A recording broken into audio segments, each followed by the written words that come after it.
안녕하세요. 가든스토리 꿈팜 정원입니다. 오늘은 커피 로스팅하는 것을 영상을 찍었답니다. 이 커피 생두인데 이 생두 600g을 로스팅기에다 넣어주고 내려줍니다.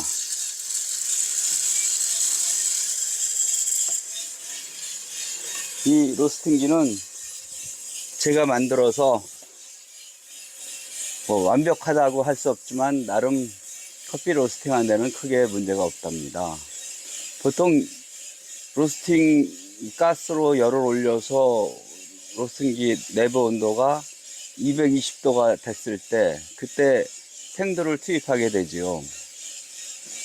생두를 투입해서 이 차가운 생두가 들어가니 온도가 떨어진답니다. 온도가 떨어져서 약 100도 정도 됐을 때 터닝 포인트가 돼서 100도에서 다시 위로 올라가는데 이 터닝 포인트가 좀 높아야 이 로스팅기가 속에 이 주물이나 아니면 드럼들이 좋고 또 열량도 조절이 잘 되는 것이지요. 커피라는 것은 단순하게 볶는 것입니다.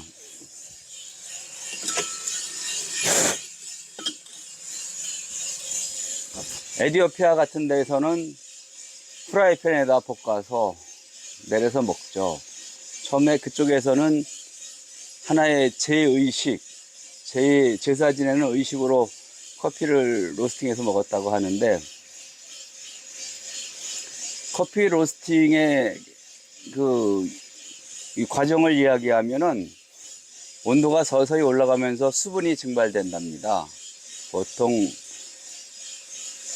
160도 정도 되면은 수분이 이 생두 속에 들어있던 수분이 수증기가 돼서 꽉 차가지고 생두 껍질이 있으니까 못 나가죠. 못 나가다가 수증기 압력에 의해서 한번 퍽 터진답니다. 퍽퍽 그 생두마다 터져서 그것을 1차 파핑이라고 하고, 한 180도 정도 되면은 또 생두 안에 수분은 다 날아가고 가스가 점점 차게 돼요. 왜냐면 커피가 이 온도에서 타는 것이니까 타게 되면은 가스가 차면서 이 생두 껍질에 의해서 가스가 못 나가다가 또 팍 터지는 소리가 난답니다. 이것을 2차 파핑이라고 하는데, 이 2차 파핑은 소리가 이 장작 터지는 소리 같아서 그렇게 1차 파핑은 뻥튀기처럼 퍽퍽 튀겨지고 2차 파핑은 장작 타듯이 타닥타닥 소리가 난답니다. 그러면 우리는 커피를 로스팅 하게 되면은 어떤 변화가 있나? 원래 커피 이 생두에는 약간 후추처럼 알싸한 향이 나고, 또 이 단맛이 많은 것은 단향이 올라온답니다. 단맛의 향이 나오죠. 고온에 의해서 로스팅이 되면은, 현재 너무 첫 번째 로스팅 하는 거라 온도가 빨리 올라가네요. 로스팅이 되면은 이 아까 단맛, 이 당분은 타면서 캐러멜이 돼요. 캐러멜화 되죠. 캐러멜 누가처럼 캐러멜화가 되면서 커피의 색을 만들어주고, 또 단백질은 타면서 분해되면서 멜라노이드 반응이라고 그러죠. 그러면서 색깔이 나게 된답니다. 그래서 커피의 색은 생두에서는 약간 노로푸르스름한 색이 약간 그 물에다 내리면 나고, 로스팅해서 커피를 낼 때는 검은색이 나죠. 그 검은색이 이 당분이 캐러멜화 반응이 되고 단백질이 멜라노이드 반응에 의해서 검은색이 나오는 거죠. 지금 180도 정도 됐는데 1차 파핑이 일어나네요. 약간 탁탁 튀는 소리가 나네요. 이 파핑 소리가 요란하게 나다가 멈췄을 때 꺼내면은 이제 로스팅을 좀 약간 신맛이 좋은 커피를 찾는 분들은 그때 일찍 꺼내고, 그 다음에 우리가 핸드드립 할 때는 그때도 좋고 2차 파업이 일어나기 전 그때쯤 꺼내는 것이 CT라고 그때 꺼낸답니다. 물론 에스프레소를 할 때는 2차 파업이 지나고서 조금 있다 꺼내게 되죠. 지금 1차 파핑이 소리가 들리죠? 따닥따닥 소리. 요 소리가 끝나면서 꺼내는 경우, 끝나고 30초 있다 꺼내는 경우, 아니면 2차 파핑이 일어나기 전에 꺼내는 경우, 2차 파핑이 일어날 때 꺼내는 경우, 이 로스팅 포인트가 다른데, 그건 아까도 얘기했듯이 핸드 드립이냐 에스프레소에 따라 다르고, 또 커피 원산지 콩에 따라서도 다르답니다.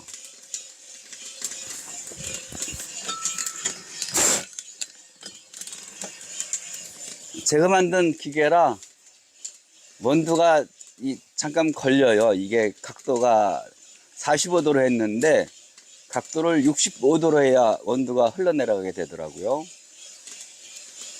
그래서 지금 현재 2차 파핑이 거의 끝난 상태입니다. 1차 파핑이요. 1차 파핑이 끝나고 저는 2차 파핑이 막 타닥할 때 그때 꺼내서 저희는 이 핸드드립해서 마셔요. 그래서 1차 파핑이 끝나고 이제 205도 10도 되면은 2차 파핑이 일어나기 시작하는데, 문제는 오늘 날씨가 너무 추워서 조금 이게 온도에 이 편차는 있네요.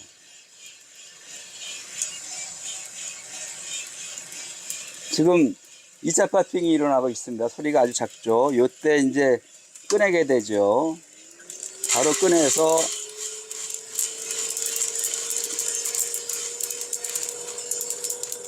꺼낸 거는 바로 식히고, 새로운 또 콩은 이제 다시 넣어서 로스팅하게 된답니다.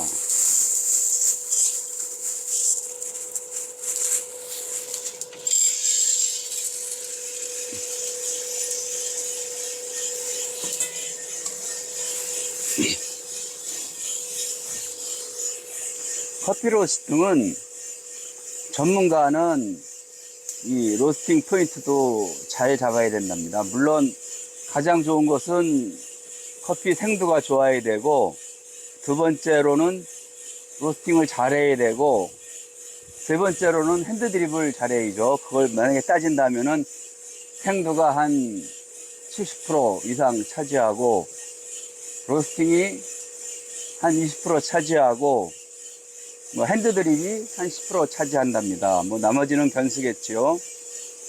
그래서 우리는 좋은 생두를 가지고 로스팅을 해야 이 맛있는 커피가 나오고, 결점이 있는, 그러니까 생두마다 특징이 있죠. 특징 포인트만 잘 살려서 몇 가지 생두를 브랜딩해서 또 좋은 맛을 내는 경우가 있는데, 이런 경우는 거의 로스팅 카페에서는 다 이런 식으로 하고, 저 같은 경우 좋은 콩을 가지고 핸드 드립해서 마시는 사람들은 싱글이죠, 싱글. 하나의 원두를, 하나의 생두를 로스팅해서 그 생두의 특징을 즐기는 것이죠. 여기서 생두 얘기를 하면은, 생두는 누가 재배했냐가 중요한 게 아니라 어느 지역에서 생산했냐, 이게 제일 중요하답니다. 우리가 좋은 생두는 이 가지고의 생두가 만들어지는 조건이 있는데, 첫째는 고산지대, 해발 2000m 이상 고산지대에서 커피를 생산한 것이고, 둘째는 화산지대였던 토양에서 생산한 것입니다. 그리고 셋째는 햇볕이 낮에 어느 정도 가려주는, 한낮에는 한 50% 두세 시간은 강한 햇살일 때는 햇볕을 가려주면은 커피나무가 성장이 좋답니다. 커피나무는 강한 햇살보다도 약간 반광 정도, 그 정도 햇살을 좋아하기에 그런 지역에서 생산한 커피가 또 품질이 우수하죠. 그런 예를 들면은 자마이카 커피나 하와이 코나 같은 경우가 이 한낮에 햇볕을 약간 가려준다고 하네요. 커피는 가급적 빨리 식혀준답니다. 빨리 식혀주어야 커피에 있는 향이 식히면서 날아가는데 그 향이 아무래도 덜 날아가겠죠. 이렇게 원두를 이 생두를 로스팅해서 지금 원두가 된 상태입니다. 이 원두는 로스팅해서 바로 먹게 되면은 아무래도 이 가스가 아직 원두에 남아 있고, 둘째로 탄향이 남아 있어서 바로 해서 로스팅해서 커피를 내려 마시는 것보다는 보통 한 3일에서 5일, 한 3일에서 5일 지난 다음 일주일 정도, 그때가 가장 맛있는 커피를 내려 마실 수 있다고 하네요. 보통 우리가 로스팅 하는 것은 현재 같은 로스팅 기계가 있고, 이 철망, 수망에다 로스팅하는 직화 방식이 있어요. 그리고 또 프라이팬이나 냄비에다 로스팅하는 그런 방식이 있고, 이게 현재 또 한 가지는 열풍식, 고열의 열을 계속 순환시켜서 열풍식 로스터가 있답니다. 근데 물론 현재 제가 말한 네 가지가 다 나름대로 장점이 있고 단점이 있죠. 결국에는 커피를 마시는 사람들의 취향에서 의해 결정이 되지만, 현재 세계적으로 유명한 이 커피 로스터들은 보통 한 2천에서 뭐 5천, 1억, 1억5천 이렇게 가는데,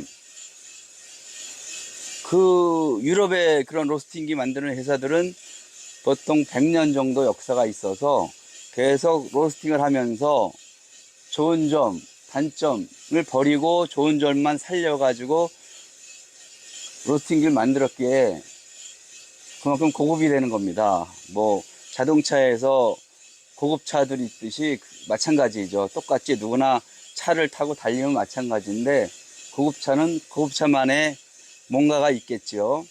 그래서 로스트기도 원리는 모두가 같답니다. 가스로 해서 열원을 쓰든가 전기로 열원을 쓰는데, 그 안에 또 드럼이 돌아가서 드럼 안에서 커피 콩을 볶는 거죠. 원리는 같지만 거기에 부과되는 요소들, 아주 눈에 보이지 않는 미미한 요소들까지 다 포함되어 있어서 비싼 거는 가격이 아주 비싸답니다.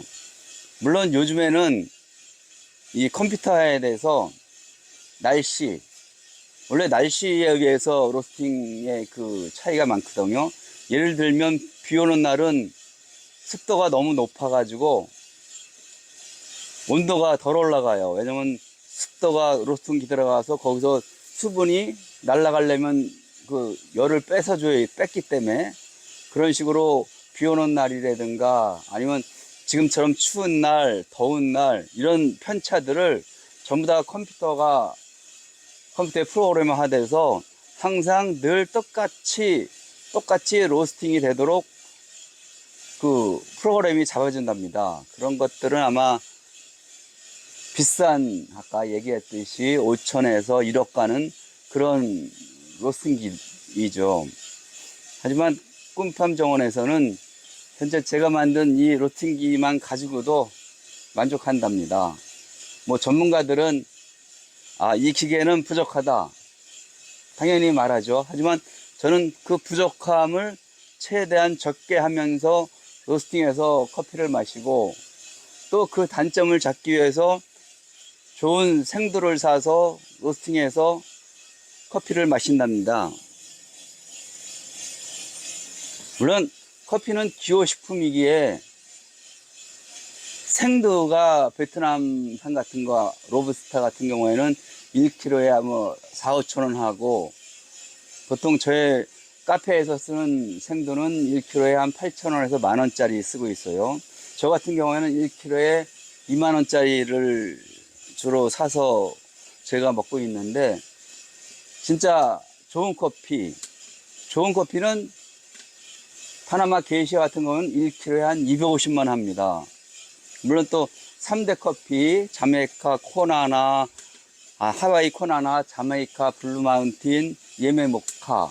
예메 모카는 일반적으로 뭐 한 1kg에 한 3만 원 정도 하지만, 하와이 코나나, 자메이카 블루 마운틴은 보통 10만 원에서 20만 원 해요. 그것들도요.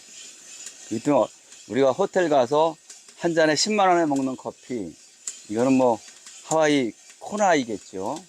하지만 커피는 대중적 이야기이기 때문에 너무 비싸도 너무 사치하는 것 같아요. 그것은 어떤 면에서 와인과 같이, 비싼 와인들은 엄청 비싸잖아요. 뭐 싼 와인은 4천 원 하는데, 일반적인 와인들은 3, 4만 원 하고, 더 비싼 와인은 또 뭐 100만 원도 더 넘겠죠. 그런 것처럼 좋은 커피를 추종하는 것보다 제가 입에 맞고 적당한 커피가 이 본인한테 가장 좋은 커피입니다. 오늘은 꿈팜 정원에서 로스팅 기계를 가지고 커피를 로스팅 하는 것에 대해서 이야기했는데, 다음에는 이 수박 로스팅, 그리고 이 팬 로스팅에 대해서 다시 영상을 알려드리겠습니다. 감사합니다.